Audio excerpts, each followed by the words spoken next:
This is the end result of religious hatred. If you check the accounts of human civilization, what we have been like from the Ice Age to the whatever the thing was. Okay, if you see the accounts of humankind, you'll understand our love for barbarism, our love for taking up violence. But you see, there is a pattern. There is a pattern. Herd mentality is not going to bring you anything. It's just going to bring you a group of friends that think in one rigid, certain way. And that's all you get from it. Nothing more. You just get people to roam around with, take out your frustration, a frustration that did not come after you had a personal experience with someone, but this hatred is coming from an ideology which is being imparted outside. So any ideology that imparts hate should be rejected at any cost. It has to be rejected. The nature of it, the fundamental of it. I mean, if you think about it, if I am being trained, I mean, also the thing is, most people who consider themselves religious are basically 90% atheist because they're not religious for for other religions. They're not praying to other gods, the gods that have similar, same hierarchical, same notion about war, peace, prosperity, and so on and so forth. So, I mean, if you are a theist, if you are a religious person, if you think that your religion is the most, you know, better, the most good, the most, I'm sure every other person from different religion thinks the same way. They all consider their religion to be the most sacred, the most honest, the most authentic form of religion. But you see, if you come outside of this tension, if you come outside of this, all of this bad game that we've been put in, if we look over that, we'll realize that God is always above religion.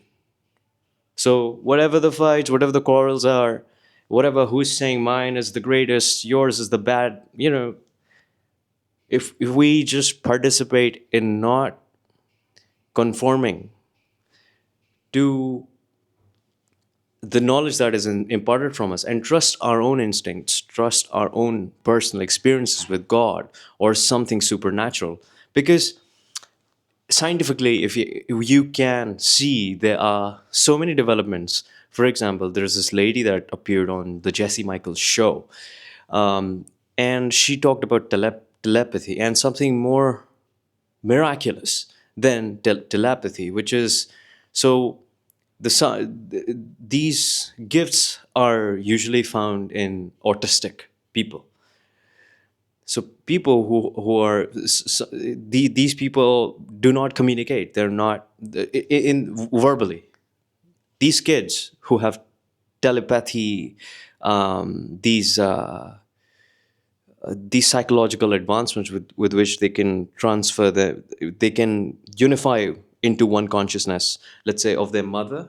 So in one of the experiments, there were two floors, and in the ground floor, the mother was sitting and she was reading something, and her son who was autistic, who cannot speak verbally, he can only pinpoint out words. Um, he could he could not only guess the word, he could tell. I mean, before even she was going to think of choosing, let's say, something as random as a ball or a sun, he registered that. He had that sort of. So, if you see there, you will give it time and you'll see for yourself the truth about this world. I mean, this is a question that begs attention. This is a question that I can't live with. I have sleepless nights over this question. Why are we here? What's our place? And why do we exist? And are we an experiment by an advanced civilization? These UFO, that we see. There are congressional hearings about it. There's no shame of me There's no shame in me talking about the UFO subject now because I've seen enough evidence out there that proves that it exists, unless it's a psyop. But I don't think if it's a psyop because people, army general, I mean, US military people from high rankings, David Grush, when they talk about this phenomenon on on not just it's not being broadcasted to the entire world population. The cases that they're putting their reputation on the line, their career on the line, and saying these things out on a US congressional hearing. And the president, oh, I forget the name. This is one president who, okay, enough of that but let's come down to the lynching of this Hindu person in Bangladesh. Um, this is what happens when you participate in hatred. This is exactly the end result of you trying to dominate another, um, when there's collection of power, that collection of power sometimes it's hard to handle, right? So it goes unaccordingly to the plan, to the real plan. I can go on depths about that, but I wouldn't. I think I should just concentrate on the Hindu person who died. I mean, look at what they did to him. I mean, these guys in Bangladesh, and I'm sure it's for some political, you know, thing that they killed, you know, a Hindu.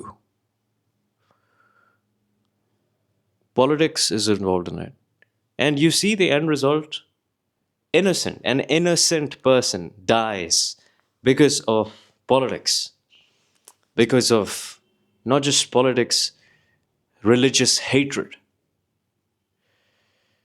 And I would say it again, like the message, all the religions, you know, you're 90% atheist if you're a religious person. If you conform to one religion, you're a 90% atheist. Get this into your system.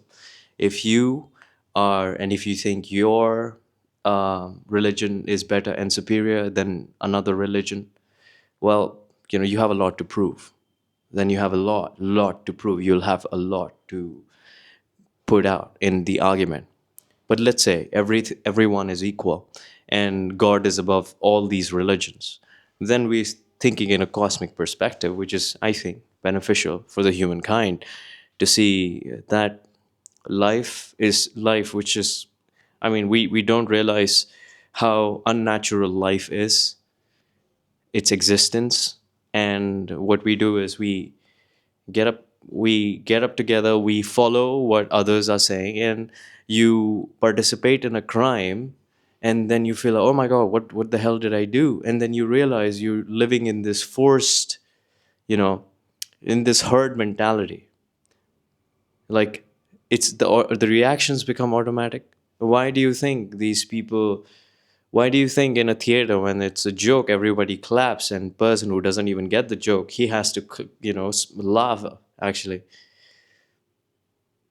So it's like wired in. And this herd mentality, I mean, it's easy to control. If you agree with things, if you don't agree with a lot of things that are going on in this world, then you don't have a problem. The problem is with the person who agrees with a lot of things without questioning. And that's where the problem is. This herd that killed the Hindu, I don't think if this these people did how like groups. That's why I think groups are the worst things that could happen to a human being. You don't develop idiosyncrasies after that. It's pathetic how groups could merge together. I mean, we have evidence that groups did great inventions and so on and so forth. But this herd mentality, when you ban groups with groups, and Most of these, if you notice, people who have been seen in a herd, they don't have a brain of themselves. I mean, in the 21st century, if you protest for something, the end result is either you're going to be locked up or you're going to get killed. That's what happens. These are the two possibilities out of a protest. Or you get brutally injured, or you they would put you in a custody and release you, and that's it. The show is over. So we see our violence is never the option to, balance things, to even things out. I think, yeah, we got to go back to the message of peace and love. This shit's crazy, man. I mean, look at what happened in Gaza. Innocent children died. And now in Bangladesh, which is majority Muslim population, killed a Hindu.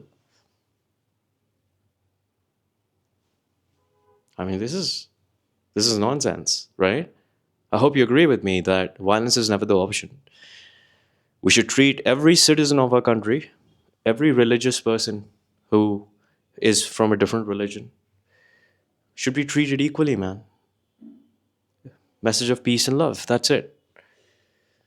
No right wing activism, no nothing like that. I mean, okay, it's good in its own place, but if it goes beyond, if you sense that these things are going beyond your control, and even of powerful people,